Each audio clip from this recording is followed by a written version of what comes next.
Hello, everybody. My name is Alter Hines with Living the One Light. All right. Today, I'm going to talk about the new moon happening on November 1st, 2024 at 9 degrees of Scorpio. And if you're listening to any astrologer anywhere, pretty much, you're probably going to hear something I do agree with, which is this new moon, you know, yet again, is another very intense set of energies that, we could look at it and just think, wow. And so I'm going to acknowledge that, yes, I agree with that. And what I'm being asked today to do by the spirit world is to drop into a completely other layer, not surprisingly, with these energies and the potential they hold and what they mean. And yeah, really magical, actually. And so I'm super excited to drop into this with you. So yeah, with this morning in my praying, the spirit world was showing me a whole aspect of Scorpio energy and Pluto energy that I had never thought of before, but is like so obvious to me all of a sudden. It's like, wait, what? How did I never think of that? So that's mainly what I'm going to talk about in this video today. Yeah, I'm really excited to do that. But first, let me just show you the chart. Let me show you, what you're going to hear from anybody and everybody talking about this new moon, why it's so intense, etc. And here we go. So the new moon itself is at 9 degrees, 35 minutes of Scorpio.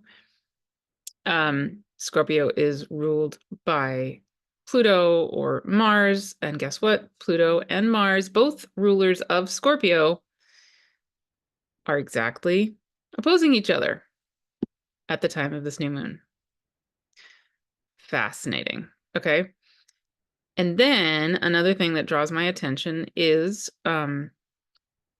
basically creating a grand cross with Pluto and Mars, our Juno, which is at 29 degrees of Libra, opposite Hygeia in Aries. And also Erisina is there, and also Estrella is there. Okay. So, and then in addition, Mercury at 28 degrees of Scorpio and Neptune at 27 degrees of Pisces are creating a grand trine with Mars. Okay, so yeah, just many, many, many layers of energies here. And if you just look at the new moon is in Scorpio and the two rulers of Scorpio are opposing each other. Pluto and Mars are opposing each other. If you just take that, anyone and everyone who knows anything about astrology is going to go, ah, what is that about? Especially, well, and we also have Mercury here opposing Uranus. So lots and lots of energies that have the potential to be very volatile, to have lots of energy around power dynamics, assertion of power, blah, blah, blah. That would be a very typical way to look at this chart. I'm not denying that's true. And if you happen to be in the United States or you feel connected at all to the United States, the United States election is going to be 4 days after this new moon. And that Pluto Mars opposition is going to be very, very active leading up to the election. And I won't go into, there's so much there with that. Not going to go into that. But I can just say, me personally, yes, if I just go with my human side and I think about that and I think about what's going on in the United States on that level, it's the human me easily starts to get very upset. So not denying any of that. And I'm going to bring in this other really, really beautiful, exquisite layer that the spirit world is wanting me to speak to. Just so much more enjoyable than that perspective. which is probably the point. Okay, so here's what's so cool. There's many, many layers that are so cool here. All right, Scorpio. So if we just take Scorpio, in the astrology course that I'm holding this year, we're going month by month through the year, and we're focusing on the sign where the sun is in that month, and then the planets that go with that sign. So we're leading up to our month on Scorpio. So I've been doing a lot of research on Scorpio and Pluto and Mars and on and on. And of course, what do you come across when you're really looking at Scorpio? The stereotype is freak out. It has to do with the scorpion, and the scorpion is bad, and blah, blah, blah. Like I was reading something on the internet yesterday, I think, about how, never trust a Scorpio. They have stingers and they're going to sting you, and super, super stereotyped, really polarized, just not very helpful for perspective, in my opinion. And first of all, I just want to say, okay, well, where do we get this idea that scorpions are bad? Well, sure, they have the stinger, they have the poison, etc. But I highly recommend the book by Don Bowman-Brunke, who many of you know, who is a good friend of mine, a good friend of Heather Ensworth, and both Heather and I have interviewed Don about this book and about a lot of her other books. She's written an entire book called The Shadow Animals. She's an animal communicator. And then she's written another book entirely about snakes. So, and lots of other books on the polar bear and, lots of other things. But in her book on shadow animals and her book on the snakes, she talks about the fact that we have all particular animals like scorpions that we're scared of, and for in some cases for good reasons. And yet if we go back far enough, we'll discover, like with snakes, that snakes were actually originally very revered, and they were associated with the divine feminine, right? And so in the time when we've become really essentially indoctrinated to fear the divine feminine, a lot of these animals have also become feared. And so, for example, one of the things she talks about in her book, the Shadow Animals book, that was so funny to me is she has a chart at one point where she gives the statistics of deaths in the United States that are caused by particular animals. And a very bizarre high percentage of deaths caused by animals are actually caused by cows. What in the world, much higher than deaths caused by snakes, for example, right? And anyway, this awesome book. Highly, highly, highly recommended if you want to go down that train. And also I'll link the interviews I've done with Dawn here. That this would be a great time to dive into those interviews too, if they call to you. So anyway, with scorpions, right, there's this fear of them, and yet there's also this other side to it that can be very much about many deeper layers, there's scorpion magic, and there's scorpion, the whole notion of, a drop of poison actually being medicine, right? And that we've kind of forgotten that a lot of our medicines actually come from things that could be poisonous if, taken in other ways or in larger doses or whatever it is. So to polarize this idea of Scorpio as scary and bad is just, why are we doing that? Let's not do that. But the thing that is true about Scorpio energy is that it's really about shadow. And it can be very much about shadow, and it can be very much about what is it that we've forgotten? What is it that we have suppressed? What is it that we have considered shadow, even if it may or may not be? Like, why don't we consider cows shadow? Why are we not scared of cows? I'm glad we're not. We shouldn't be scared of cows. But you get the point, right? It's like a lot of these things we consider shadow things, scary things. It's a cultural construct. It's not real. And so part of what the spirit world wants, there's two parts they really want me to remind us of. One is in this time where we have this new moon in Scorpio and we have Pluto super prominent right now because Pluto's at the very, very, very, very, very last minutes of its last degree in Capricorn. It's about to switch into Aquarius.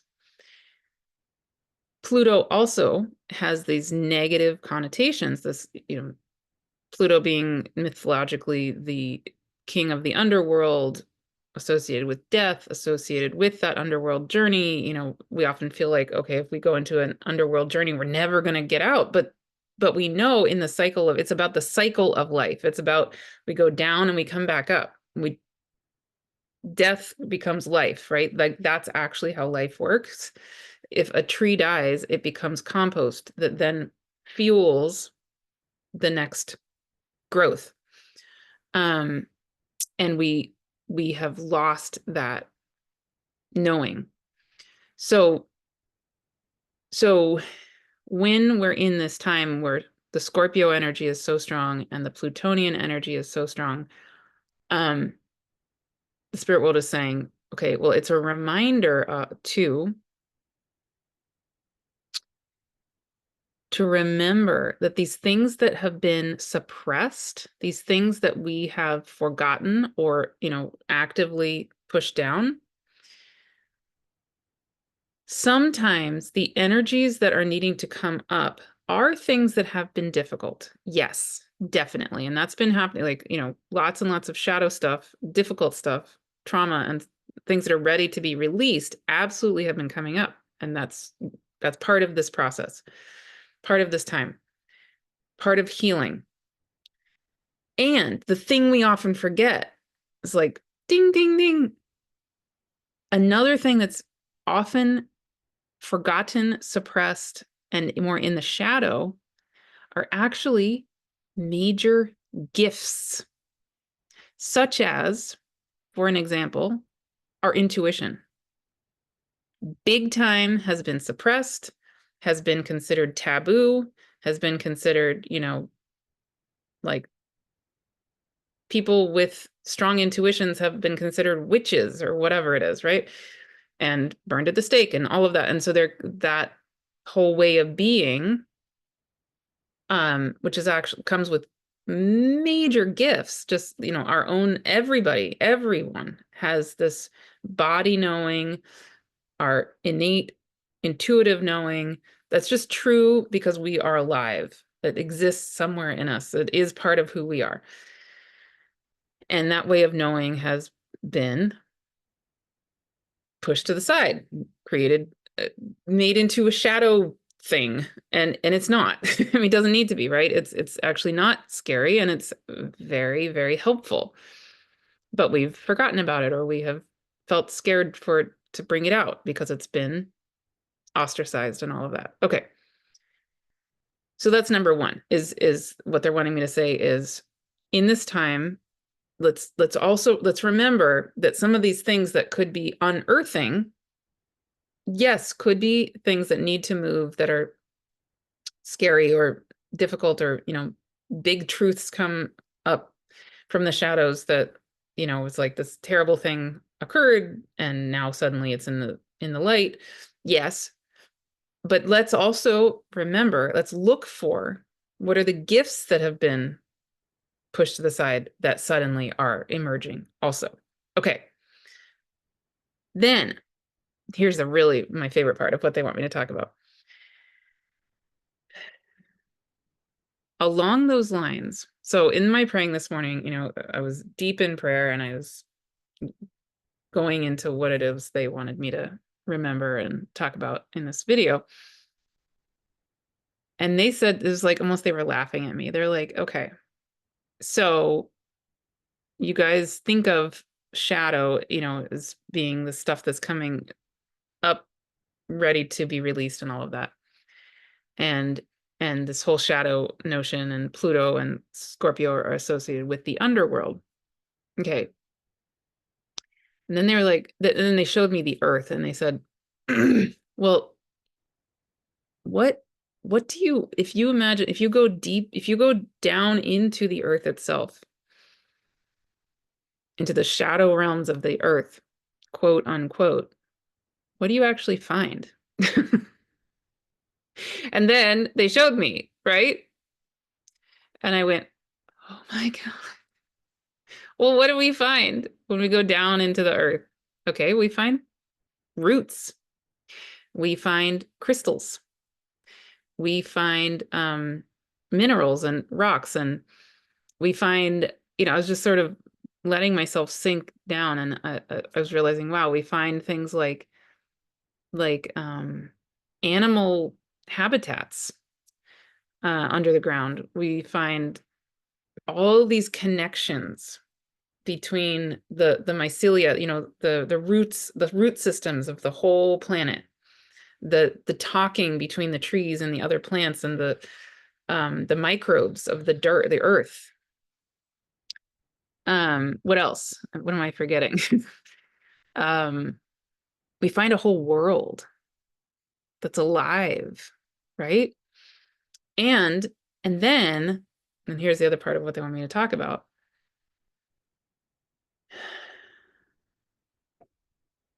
So the point being, right, of course, that when we release the whole being scared of going underneath, going down, we find all these gifts. We find magic, actually, right? Okay, so then here comes in a little woo-woo, but the part I'm super excited about. Well, another thing I was shown, this morning, when we go into the earth, what else do we find? If you have listened to my videos before, you've heard me talk about the inner mountain beings. That's another thing we find, is this whole crystalline system of existence, these realms of existence inside the earth that have been forgotten, that have been absolutely, totally relegated to not even fairy tale. I mean, don't even have a place really so much in fairy tale, like fairies and gnomes and angels and all that are talked about, but I think inner mountain beings aren't even really talked about there that I know of. Maybe there are some places in the world where they are.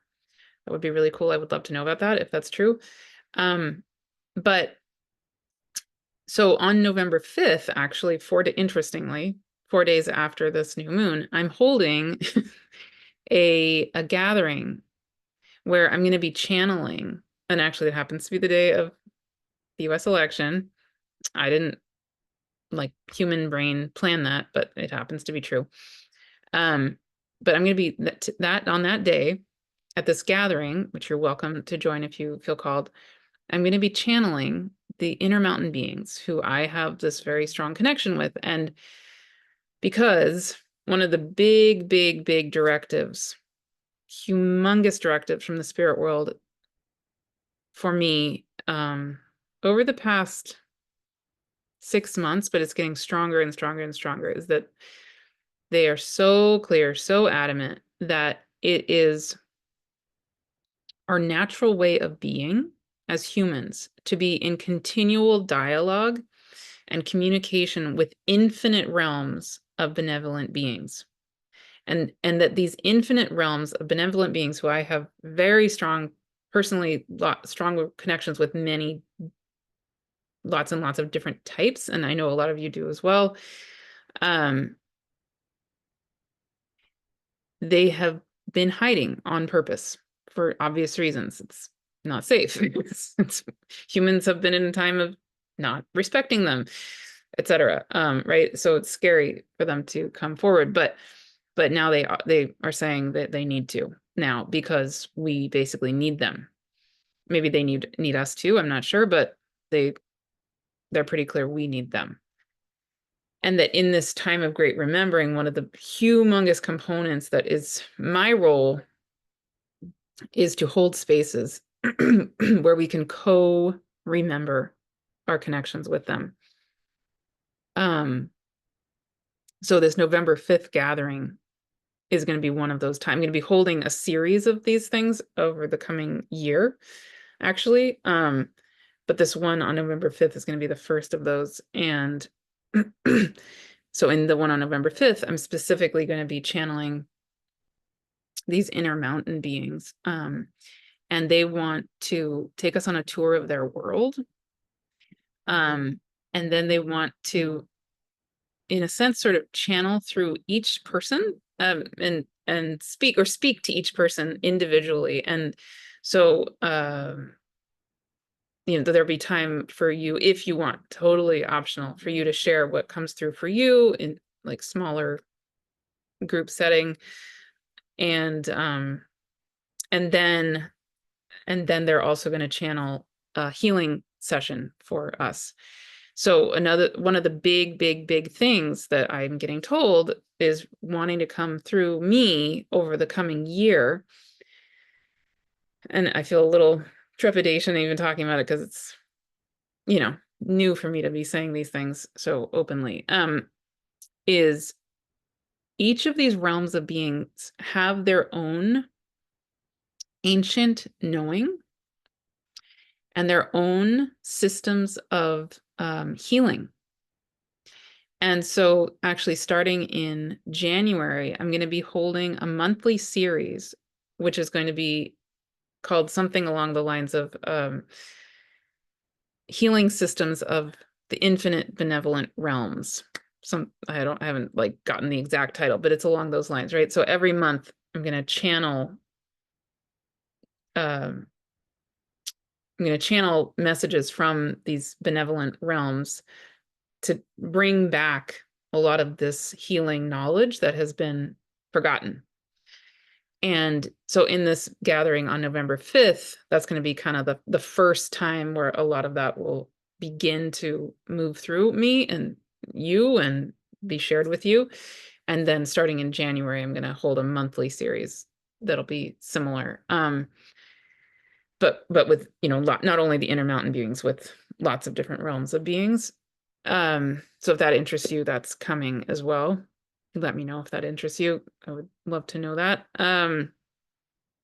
Yeah, but anyway, so one of the layers of Scorpio energy, one of the associations with Scorpio energy is things having to do with the occult, or again, aspects of our ways of perceiving other realms of existence. And people have relegated that energetic to this, again, this shadow. We've really associated it with shadow, or like darkness, or something scary, or taboo. But that's not how it is. A lot of the time it's not. It's actually very benevolent, very beautiful, incredibly healing. We need this knowing. Like, it is who we are actually as beings of this planet, beings of this existence. And it's been pushed to the side. And those gifts are ready to reemerge, come back. And they're needed right now. So that's the real level of possibility that's available in the time of this, very scorpionic Plutonian energetic. And that's the big remembering message that the spirit world wanted me to convey. So I just did. There you go. Yeah. And so another layer I want to bring in is the Juno and Hygeia part, because it's really fascinating. So again, I'm going to show you the chart. So again, Pluto at the time of this new moon, the two rulers of the moon, Pluto and Mars, are going to be opposing each other at 29 degrees of Capricorn and Cancer, right? But exactly squaring those is going to be Juno at a 29 degrees of Libra, and opposite Juno will be Hygeia, going retrograde in Aries. Okay, Hygeia, I'll just say really simply, Hygeia is the goddess of healing. And for me, she really reminds us of the wisdom of our bodies. And so at the time of this new moon, just in many, many, many ways, and this is a theme I've been talking about a lot, is this whole theme of we literally are Earth. We literally are bodies. We have Uranus in Taurus still, going retrograde in a kind of loose trine with Pluto. And Uranus in Taurus is big time, big, big, big, big time about reminding us over and over and over again, we are the divine intelligence of Earth. We are the divine intelligence of our bodies. And again, that is a humongous part of the knowing that has been pushed to the shadow. We're not supposed to listen to our bodies. We're supposed to bypass the needs of our bodies. A lot of the time, I would say most of us don't even know what our bodies need or want or feel.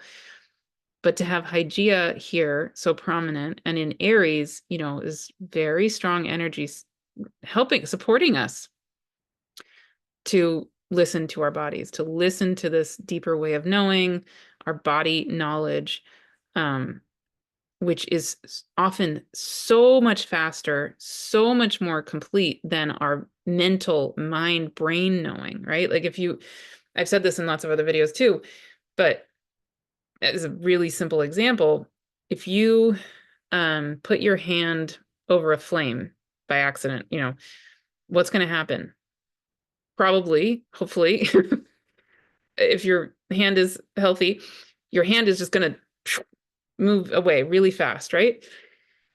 Way before your brain says, oh shoot, there's a flame, I need to move my hand away.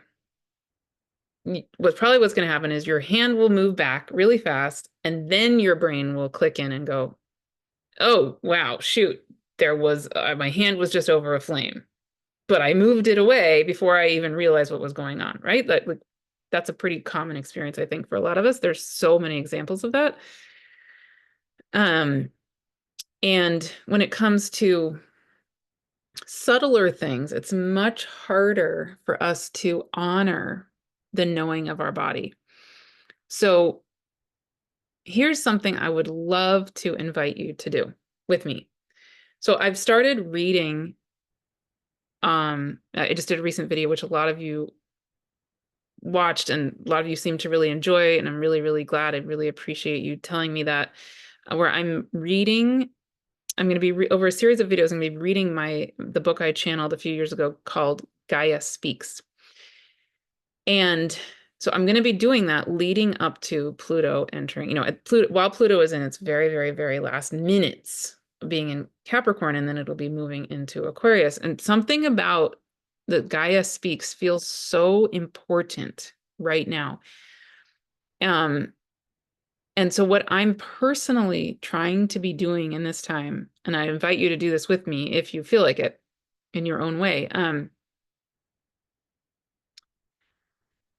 I'm trying to really slow myself down to the rhythm and the knowing of my body as Earth. So I'm really trying to take time every day to really feel the rhythm of my own body, the rhythm of the Earth itself, and my body as the Earth itself. And I'm trying to notice, okay, what does my body actually need? Do I need a nap?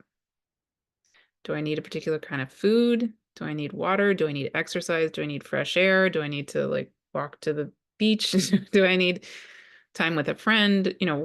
My body knows, right? And it's much easier said than done. And I was saying this to a fellow mom the other day, who also, I have a 12-year-old and a 17-year-old, and she has kids around the same ages. And I was saying, yeah, something I'm realizing just for myself as a mom, but I think this is relevant for most of us for so many other reasons, even if we're not parents. is, okay, so most of us are taught, even before we're parents, or even if we're not parents, to bypass our body needs, that they don't really exist, that ridiculous, whatever, like we need to whatever, stay up all night to study for the exam or write the term paper or whatever it is. Or we go to work and, our body needs XYZ, but we have to bypass that because we got to get the work done, or, the boss will get upset, or we have to go to this meeting even though we feel kind of sick or whatever it is, right? And certainly as a parent, when you're pregnant or have a newborn or have a toddler or a small child, I mean, you live your life ignoring your body needs. That's just the reality of it, right? Your 2-year-old is screaming and will not go to sleep, and you have to get up the next day and do all the things you need to do, but you also can't fall asleep while your child is screaming, won't change their diaper or whatever, right? So I had this realization myself last week, like, oh, wow, my kids are not toddlers anymore. And I don't have to actually bypass my body needs the way I used to have to, but I'm still in the mode of ignoring them a lot of the time. I mean, my body needs, right? So I mean, it's still, I have things I have to do, and it's still my kids need things that, I do have to bypass what I need, like so-and-so needs to get dropped off at school for this thing, and then, whatever, or picked up at 10 p.m. and I really wanted to go to bed at 8, or, it's not that is, we're human, and life has needs. But I think we're often in a habit, because we've had to be in a habit of ignoring our needs, right? And so I think it's what I'm trying to do personally. Again, you can join me and do this if you want.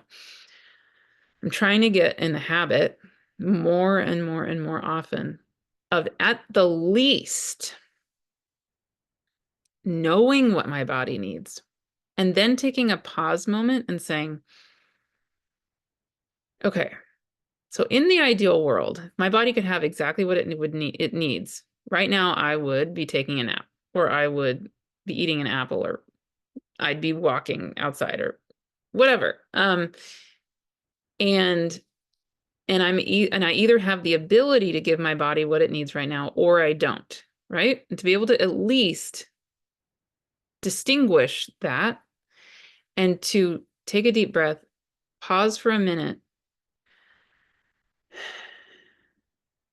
and notice if I have the ability to choose what my body needs or not. And if I do have the ability to choose to do what it needs, or actually either way, if I have the ability or I don't, to at least acknowledge to myself, currently I am giving my body what it needs, or currently I'm making a choice either because I have to or because I'm going to anyway. I'm choosing to not give my body what it needs, right? So at the least, I can be in the habit of knowing what my body needs, because that is a humongous skill we have not been taught. At least I wasn't taught, but I'm pretty darn sure most of us were not. I think a lot of kids these days are taught that, which is awesome. Probably because a lot of us as parents are conscious of that, and a lot of schools, at least my kids' schools, have taught them that, and so I think they're way better off than I was. But my generation, older people, those of you my age or older, I don't think we were ever taught that. I definitely was not. And so again, our body needs are one of those, our body wisdom is one of those humongous gifts, major gift, that have been relegated to shadow. That, like, it's such a simple thing, and it's such a big deal, right? If we bring that back, that awareness back, it's actually radical, revolutionary, literally. So that's a big, big part of what I'm going to be doing, and hopefully supporting you to do as I read the Gaia Speaks book. And also certainly go back to the Wholeness Way series. Keep using that. That's huge, huge, huge, huge. Okay, so that brings in the very last component I want to speak to about this new moon energy, which is Juno. And as I showed you already, Juno is going to be at 29 degrees of Libra, which is a very potent degree. And she's going to be squaring Pluto and Mars, and opposite Hygeia. And Juno has been very prominent in the astrology for quite a while lately. And so I've been just noticing her, kind of trying to feel into what is this Juno energy about. Juno was exactly conjunct the sun at the full moon in Aries last week. That was, really powerful. I'm recording this on October 22nd, right? So the full moon was on October 17th. And Juno was exactly conjunct the sun at 24 degrees of Libra on that day. So by the time of the new moon on November 1st, she'll be the sun has moved on past Juno, but Juno will be at 29 degrees of Libra.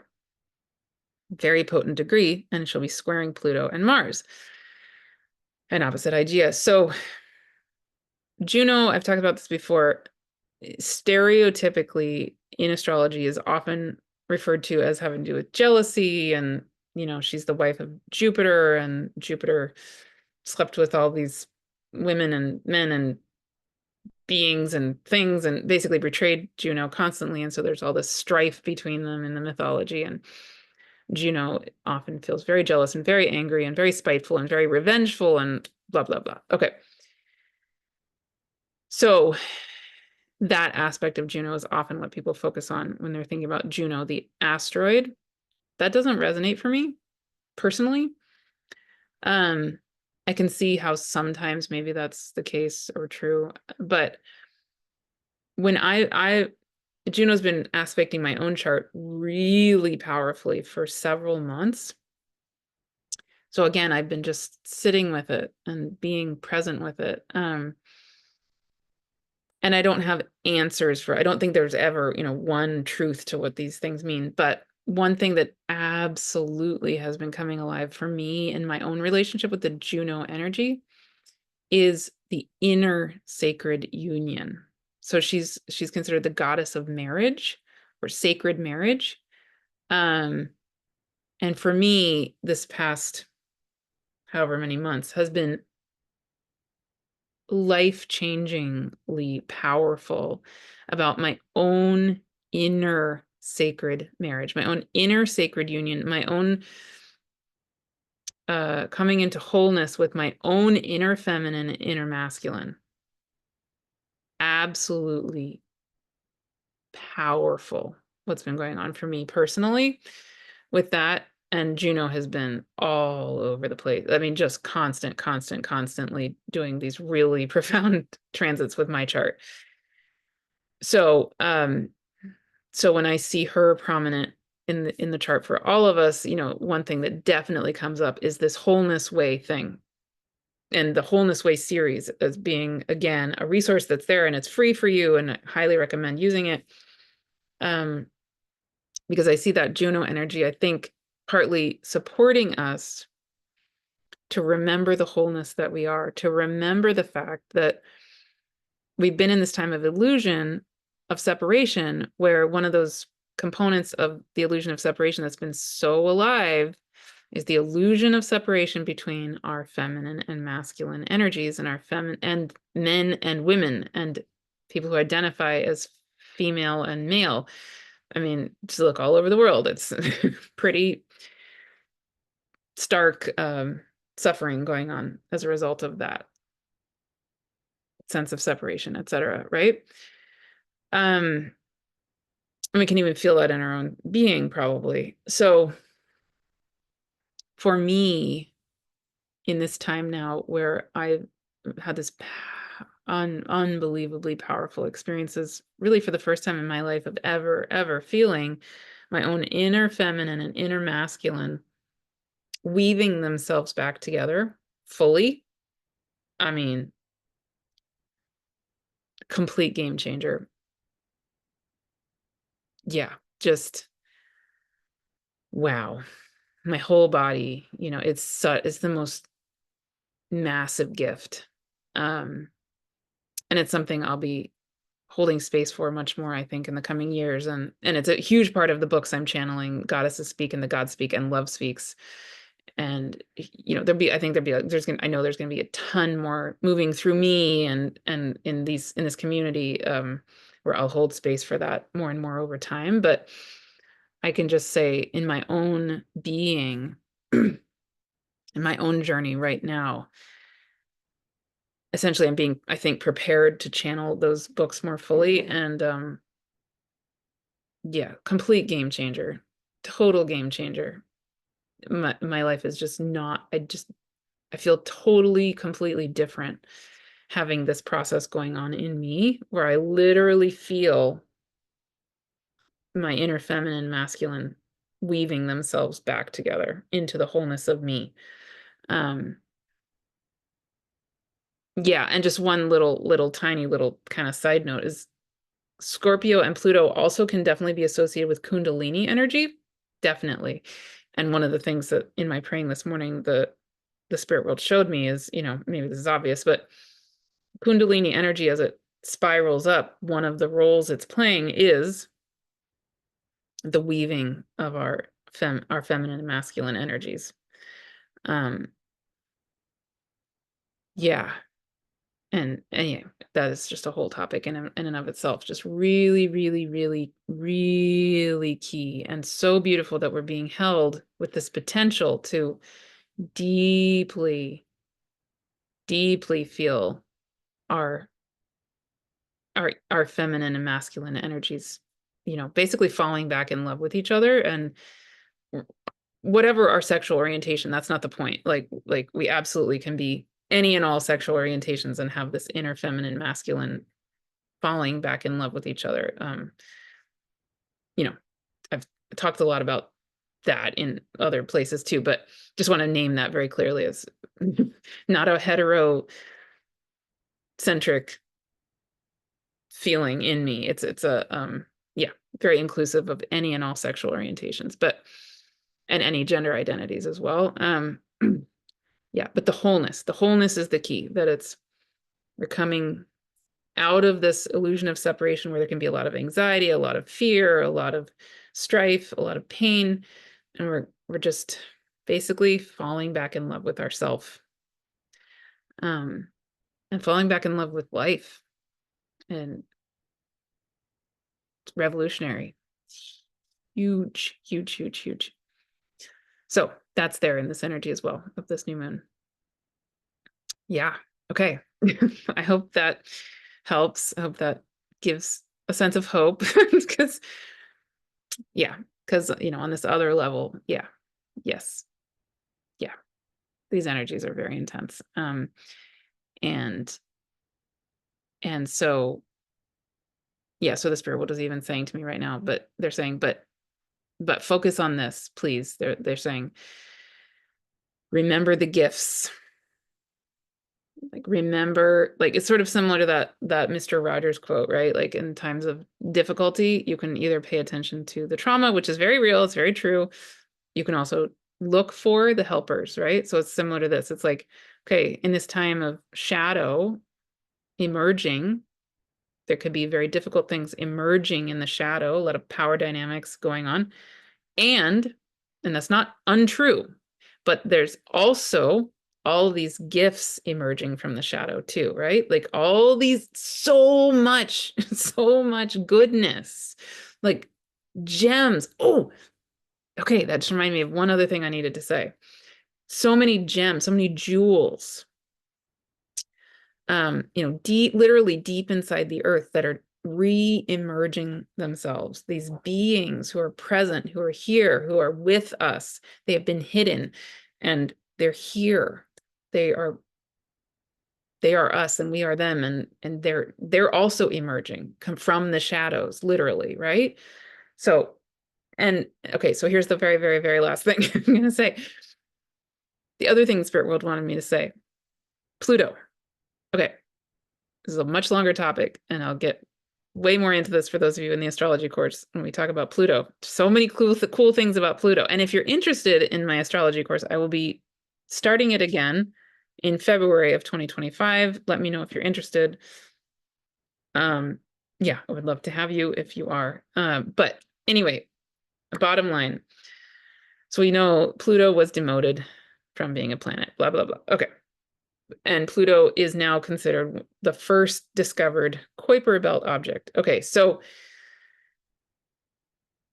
to sum it up, Pluto is associated with the underworld, the king of the underworld, the god of the underworld. And again, we often have this misconception of death or the underworld as being this sort of finite, stuck thing. Like you go to the underworld and you die, and then that's it.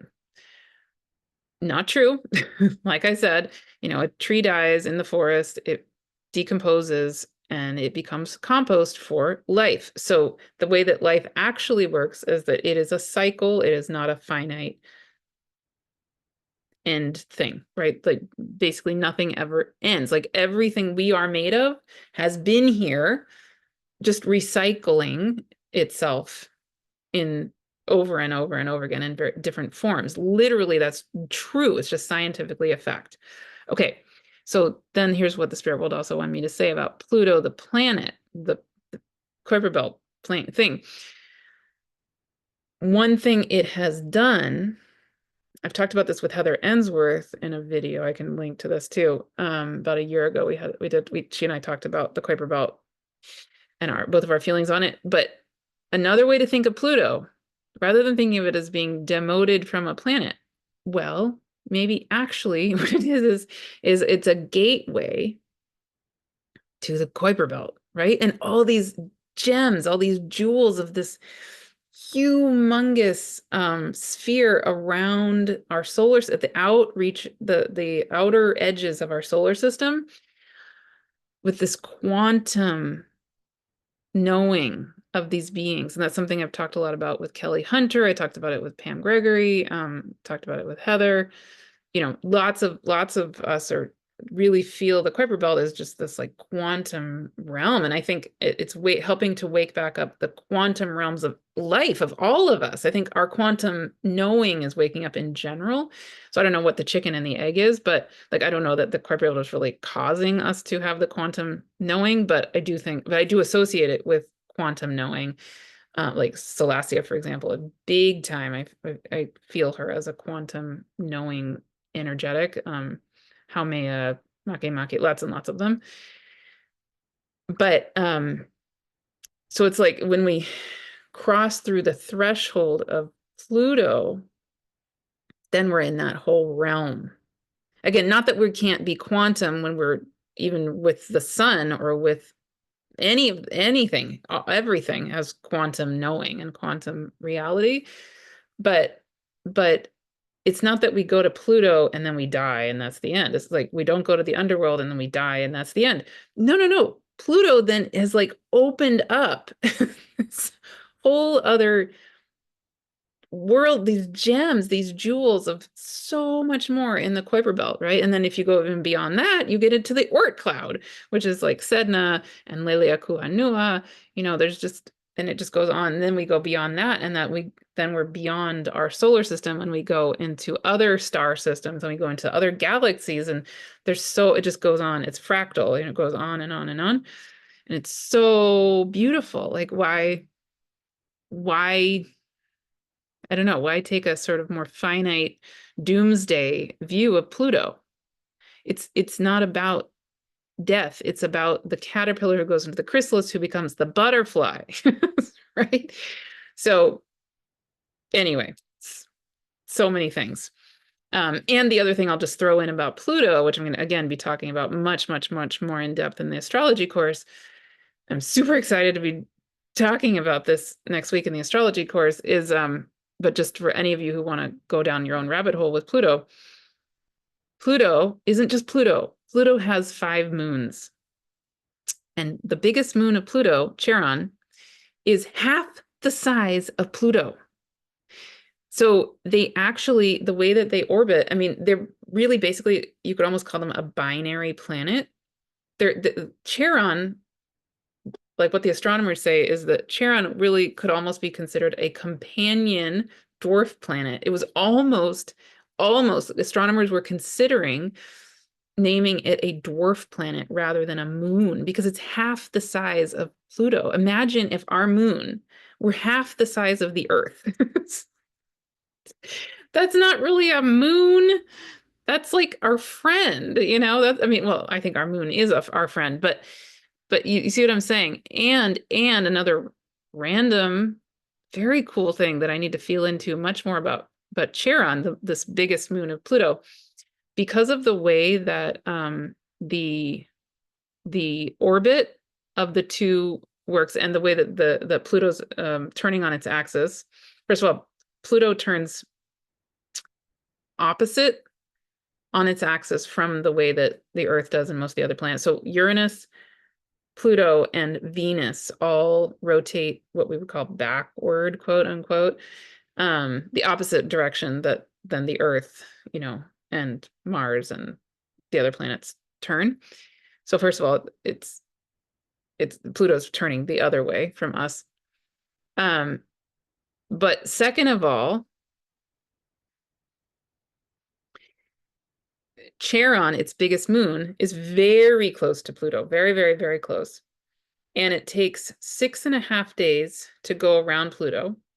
But Pluto itself takes 6.5 days to rotate once on its axis. So because of that mathematical coincidence, what the result is that if you're on Pluto or you're on Charon, if you're on Pluto, Charon never moves. so Charon is moving, it is moving around Pluto, but Pluto is moving around its own axis at the exact same rate. So in the sky, if you're on Pluto, you have a moon who is half the size of Pluto, of yourself, that never moves. What? And then there are 4 other moons, also much, much smaller moons. But just wait a second. That's like a whole topic, right? Like and again, we're going to feel into that much more in the astrology course. I don't even know what to do with that yet. It's just like there's so much to Pluto that we don't think about. Um, yeah, it's not just this, you know, god of death, the end. No, no, no, wait, wait, wait, whoa, whoa, whoa, whoa. First of all, it's not about dying and then it ends. It's about transforming. But second of all, even if you just think about the astronomy, the science of the actual planet, the actual being, it has a moon, it's half of its size, that from the perspective of Pluto never moves. What in the world? And I'll throw in one last thing about Charon, which is so much there. It's so fascinating to me. So Charon, you know, Pluto is the god of the underworld. Charon is one of the Charon is a figure in mythology that helps souls come across the river basically to the underworld, right? Um, and if you are familiar with uh Mordor is okay, on Charon, the upper part of its body is called Mordor. You know, the hell realms of, I don't know. Anyway, there's so many random funny things. Okay, I'm gonna stop there because I could go on and on and on. So much, so fun to explore all of it. The point being, though, there's so many layers to all of this that I think get forgotten, that we get stuck on this like, uh-oh, Scorpio is a scorpion and it's scary, and Pluto, uh-oh, is god of the underworld, scary. Um, eh, right, okay. And all of the rest of it. What about all of the gifts? Like all of this stuff we haven't thought of, like all of these things that have been relegated to shadow for why? right? And it's under our control. It's our choice to notice the gifts, to remember the gifts, to have fun with the gifts, celebrate them. Okay, I think I'm complete finally now. So much there. Um, awesome. So yes, if you feel called to join me on November 5th for this gathering with the Inner Mountain Beings, I would love to have you. I'm putting that link here. Um, I'll put other links of other things I'm doing here as well. But that's the next live thing coming up. And I'll be doing a couple things in December as well. But yeah, the one in November is the one that's ready for you to sign up if you want to join. And yeah, go to the Wholeness Way series if that calls to you. It's totally free. Go back to my Gaia Speaks video. I'll be doing another part 2 to the Gaia Speaks soon in the next few days. And I'll do a series of videos for that. That's all free as well. Please join in on any of it. I would love to hear your thoughts, love to hear anything you want to share. Yeah, but let's choose. This is my suggestion. This is what I'm going to be trying to do. Let's really acknowledge the difficulty and let's find those gifts. Let's connect with the things that have been hidden that are so beautiful, right? In addition to the things that are difficult, but let's find them. Let's remember them. Let's be friends with these beings who are here, who are our friends, who are coming out to be with us, to support us. Like, wow, that's so amazing. Yeah, let's reconnect with our own intuition, our own knowing of our bodies. It's all been hidden and but it's right here. And we only, we're the only ones who can choose for ourselves to connect with that and be with that and remember that and reclaim reclaim the real power of that. That's the other part of Scorpio and Pluto is like, what is real power? What is real power? Real power is right here. Okay. All right. Thank you so much. And I'll see you again soon.